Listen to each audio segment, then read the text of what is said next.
আজকে সকাল থেকে না সময় দিনটা খুব খারাপ যাচ্ছে। তো যাই হোক, সবাই ডিউটিতে বেরিয়ে গেছে। সকালবেলা কার মুখ দেখে উঠেছি কি জানি। তা যাই হোক, সবাই ডিউটিটা বেরিয়ে গেছে। একজন ডিউটি বেরিয়ে গেছে, সবাই তো ডিউটি করে না। বাকি দুজন স্কুল বেরিয়েছে। আর আমি এখন বানাচ্ছি হচ্ছে আম সত্ত্ব। কিচ্ছু করিনি, আমটাকে পেস্ট করে একটু দানাগুলোকে ফেলে দিয়েছি, পেস্ট করে নিয়েছি। আর তার সাথে চিনি আর জাস্ট মিষ্টিটা করার জন্য, ব্যালেন্স করার জন্য 1 চিমটে নুন দিয়ে এটাকে জাল দিচ্ছি ট্রান্সপারেন্ট হওয়ার জন্য।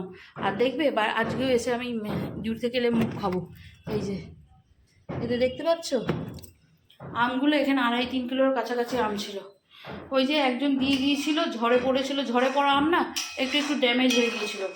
এই আমগুলো দিয়ে আজ কিছু করব, কাল কিছু করব, প্রত্যেক দিনই কিছু না কিছু করতে ইচ্ছা করে। তা আচার তো অনেকগুলো করেছি, জেলি করেছি, আচার করেছি, আর ইচ্ছে করছিল না। করবো করে এতগুলো আমার দেখে আজকে একদম নষ্ট হয়ে গেছে। আমি না, যে কটা বেঁচে রয়েছে আমসত্ব করে নিই, কোনো সময় চাটনিতেও লেগে যাবে, প্লাস ছেলেরাও এমনি খেয়ে নেবে। বুঝেছো, সময় আজকে খুব খারাপ চলছে। কার মুখ দেখে উঠেছি কে জানে। চলো দিজে জাল দিই, ট্রান্সপারেন্ট কালার আসা পর্যন্ত জাল দেবো।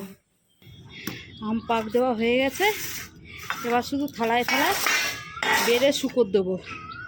আর প্লিজ তোমরা আমার এই কাজকর্ম দেখে কেউ বলো না যে দিদি তুমি কত কাজ করো, তুমি কত কিছু জানো। আমার বর বলেছে তোমাকে এইসব ওরা বলে বার খাইয়ে দিচ্ছে, কোনো কাজের না তুমি, ঠিক আছে? বেশি প্রশংসা করলে নাকি কাজকর্ম ঠিকমতো হবে না, সেই জন্য বেশি প্রশংসা করা যাবে না, বুঝেছো? আমার বর একদম আমার শাশুড়ির পাল্লায় যায়। আমার শাশুড়িও ঠিক এরকম ছিল, সারাদিন কাজকর্ম আমি করব, রান্না বাড়ি সব কিছু আমি করতাম। আর যখন কেউ জিজ্ঞেস করতো, আছে না 2-1 পাড়ার ওই ঠাকুমা কাকিমা টাইপের, যেই জিজ্ঞেস করতো, ইচ্ছে করে জিজ্ঞেস করতো, খুঁচিয়ে। ঠিক আছে, আমার বিয়ের পরেই আমার শাশুড়ি, তখন আমি পড়ছি 2nd ইয়ার, 1st ইয়ারের এক্সামের সবে রেজাল্ট বেরিয়েছে, 9:30টার মধ্যে পুজো টুজো দিয়ে শুয়ে পড়তো, গা হাত পা ছনছন করে। তা যাই হোক, ইচ্ছে করে জিজ্ঞেস করতো, কি বৌমা রান্নাবাড়ি করে, বৌমা কাজকর্ম করে? আর আমার শাশুড়ি বলতো, না ওই করে, চেষ্টা করে, আমি করে দিই, ঠিক আছে? তারপরে এবার তার ছেলে যদি জিজ্ঞেস করতো, বলতো শিখছে তো, করতে দে, এখন থেকে যদি বেশি প্রশংসা করে দিই তবে আর শিখবে না।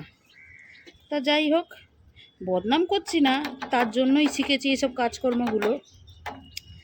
বললে তো হয় না, কোনো মেয়েই বাপের বাড়িতে কাজকর্ম করে না, সব শ্বশুরবাড়িতে এসেই শেখে, শাশুড়ির চাপে, সংসারের চাপে, তার থেকেই শিখেছি, বললে হবে না।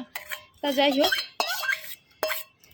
এই থাকবে রোদ যে, ওই জন্যই এখন প্রশংসা শুনলে না ভয় লাগে যে কেউ, বাবা আমার বর ওই থেকে শিখে রেখেছে, বেশি প্রশংসা করলে তুমি বার খেয়ে যাবে, বার খাইয়ে লাভ আছে, কাজ করা শিখতে হবে।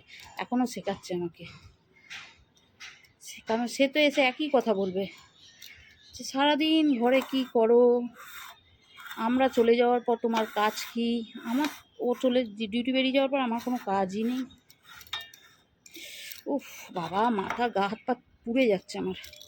চলো, আমার ছোটো ছেলেটা খুব খুশি হয়ে যাবে, ও আবার এইসব খেতে খুব ভালোবাসে। ও যা খাবে, আর বাকি আমসত্ত্ব থাকবে। শীতকালে না টমেটোর চাটনিতে না আমসত্ত্ব দিলে খুব ভালো লাগে। বেশি হয়নি, দেখাবো, দেখাচ্ছি। এই যে 1, 2, 3টে, আর এইখানে আছে আমার কড়া আচার, আর ওইখানে আমার গরু। চলে এসো, চলো। হ্যাঁ, এবার চলে যাই, গরমে ফোনটাও হ্যাং করে যায় আমার।